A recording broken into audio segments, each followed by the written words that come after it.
a nectarine.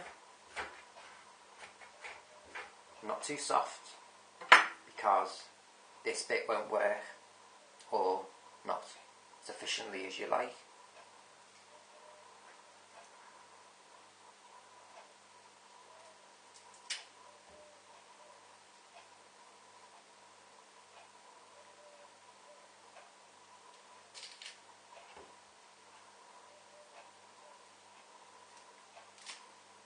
Leave the skins on, because they're not traditionally a baking fruit. Any bits of excess, just either eat on spec, or just slice off with a knife. Fruit knife, sharp. All these knives are going to be sharp. The fruit knife especially sharp. And just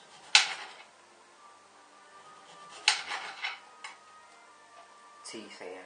This doesn't have to be a fruit knife. This is teeth, because you've got to cut through skin with this.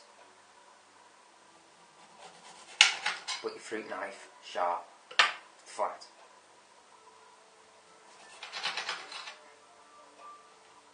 And just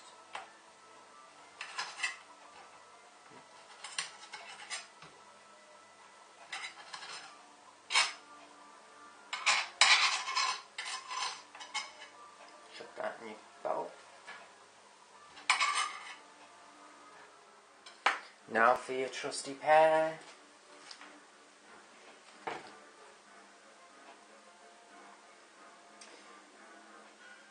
As fresh as possible.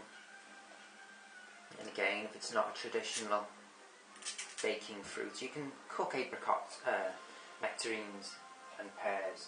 You can cook them as such, per se. But in regards to baking, they're not traditional baking fruit, and in that case, retain the skins. Like I'm going to show you. Again, teeth.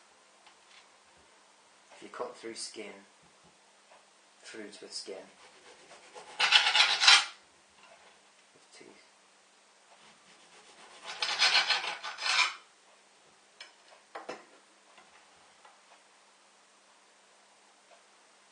Just trying to remember how I did these last. It's been a while since I've used pears.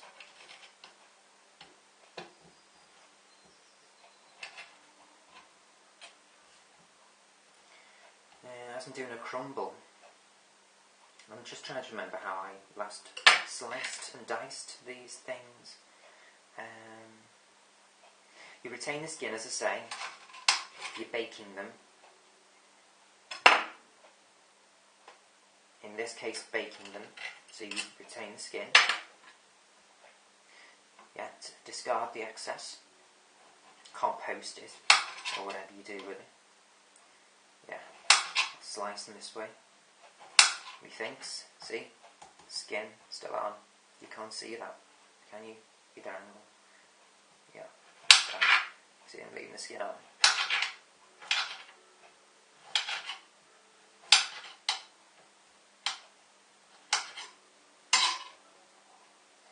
Yeah. Now again, just chuck in your bowl, in your casserole dish. Now time for your plums. Again, the fresher the better. You can use any type of plum, any variety whatsoever. The plum really, what the plum does is it adds a sourness to the sweet when you're mixing varieties of fruit. In a nutshell, that's what it does, a plum. And the fresher the plum, the sourer its taste. Get me? Now, it's been a while since I've used the smaller varieties. I normally use the larger. Yeah, even the small ones need quarter cups as well to take from the pig. I bought all this fruit fresh last night. Oh God, it's been a while. In fact, I don't think I've ever used plums, this small type plum before. I've never had to remove anything so small from a pit before. The smaller it is proving most difficult. And then you can generally just twist the quarters off. use some of your nail to dig down onto the pip. Okay, and that's why the fresher the better, so the flesh is as firm to be able to cope with the pressures needed to remove the pip efficiently. Any problems, just get your trusty fruit blade, mind your fingers, because once you cut into your own skin, you goose them. Just to remove the remainder of the flesh from around the pip. Yeah, as illustrated in with the nectarine, or just bloody eat it.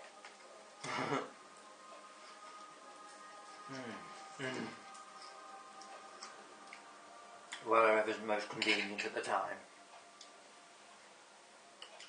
And again, get your, in this case we have quarters, just treat exactly the same as the nectarine.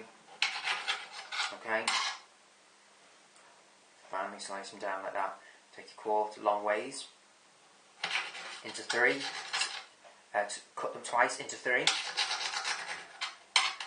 The larger the fruit in the round, the greater cuts you'll have to make to each quarter.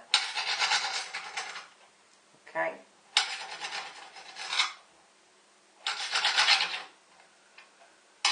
Batch your plums like so. And with the apple, trusty apple, any type of apple. You can use any, it doesn't have to be cooking. Just as long as you leave the skin on if it's not specifically a cooking apple. We all know how to dice and slice an apple, don't we? Even all the men out there do. Big knife to quarter it, your trusty serrated edge. Cut it into eighths. Again, mind your fingers. And again into sixteenths for a crumble.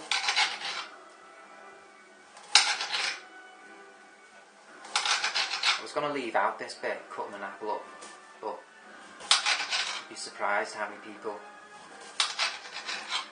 just simply haven't a clue. It's not just cutting an apple up, it's how to present it so it bakes suitably in the manner in which you want it to, in this case a crumble. And take your sixteenths and take off any of the centre. Don't do it first because you waste too much of the flesh. The corer you always lose too much flesh using a corer. And then take each 16th into three, like so, and chuck into your bowl, into your casserole bowl, your dish, or whatever you're using. Take off any, as I've just shown, any of the stuff in the middle. Take it that way. Down to three with your trusty little fruit knife, very sharp, has to be. The greater serrated edge would normally I would advise to use for cutting a flesh with skin on, but as you go down to such small sizes now, the fruit knife should easily cope. It does, as you've just seen, it easily copes. It's just when it comes to fruit larger sizes, the fruit knife can have a problem with skin. Just be careful not with your own skin. I can't iterate that enough. So careful, so careful. Make sure your cutting surface is well lit. It's not just the pain and the inconvenience to you of cutting your own skin. It's the fact that you have to wait then for your blood to stop pumping out before you can continue with what you're doing. And by then all your fruit's gone brown, etc, etc. So you don't really need it. Just don't need it. Okay, that's how you do your apples. Either cut each 16th down into 2s or 3s, depending on obviously your fruit, when you think you've finally done enough for each bowl. Or bowl. Just get your fingers in. It's nail dirty time. You can't be frightened about that. Get your fingers dirty. Give each one little, because you're just going to get mess everywhere. I've got fruit all over my camera thus far, and the tripod, it's everywhere. and it'll get everywhere, get in your hair, get on your face. I know they only cost a few pounds in the shops to buy these, but they're never the same as when you make them yourself. Okay, just squishy all your fruit up, okay? Just roughly, because you don't want the heaviest of the fruit to sink to the bottom, to settle on the bottom. Just a little bit, just mix them a little bit with your fingers, yeah? Just so you mix it all through. Pat it down basically with your needles there. Get a trusty mash maker, yeah? And just then, to give it a flat top, as such. Don't squeeze, but just to push the air out so you get a nice flat top, yeah? Okay. I'll keep this going now. Again, don't worry about getting muck everywhere, because it's only stuff which can be washed off. That's all it is. Your crumble mix. Once you've got your ingredients in your bowl for your crumble, basically it's 2 parts, in weight that is, it's 2 parts flour to your butter, and then you add your sugar to taste, yeah? Get that in a bowl before you start messing on. Get that in your bowl the night before, in a sealed container the night before, so when you actually come to make it, you can just get on with it like I'm doing. Takes a few minutes just to mix it all together. You can put in a variety of sugars, your average granulated white, or your soft brown type. Avoid brown sugar per se, which you put in your tea and coffee. Leave that. Don't put that in with your crumble, because it doesn't work with the crumble. Get me? Right, just take my word for it. You sprinkle your brown sugar over the top. For some reason, granulated brown sugar doesn't work in with the butter and the flour. Soft brown sugar does. Okay. Now, get your oven on. Just check out how fabulously old my oven is. It's wonderful, isn't it? It was about... I acquired this about 25 years ago, and it was about 20 years old then. 190 degrees, yeah? 190 degrees. Get your oven on now. Alright. Crumble mix all made up there. Okay. Well, lovely and jubbly. Just checking I've got that in your shot. Okay. Give it a little brief mix up there, if it's been standing for a little while. If it's been in the fridge, yeah, if you've kept it in the fridge, you might need to mix it up again with your fingers. Let the butter basically warm up from the heat from your fingers, yeah? That's what you'll have to do if it's been in the fridge overnight. Say if you've done it the night before or something, you'll have to keep it in the fridge overnight. That's why I say leave it until the last minute to do, because it is a pain in the arse having to mix it up again. Just throw it on liberally. Like I was saying before when I was mixing it up, you won't want it like sand-like. It's because mainly it would all fall down in between the fruit. Even though you've levelled the fruit, it will still find its way via gravity, get me? It can be a right pain in the arse, gravity, can't it?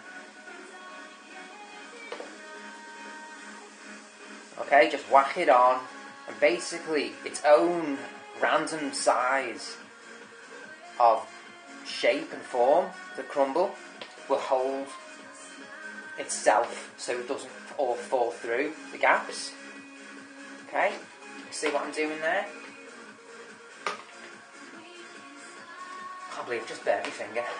It's killing.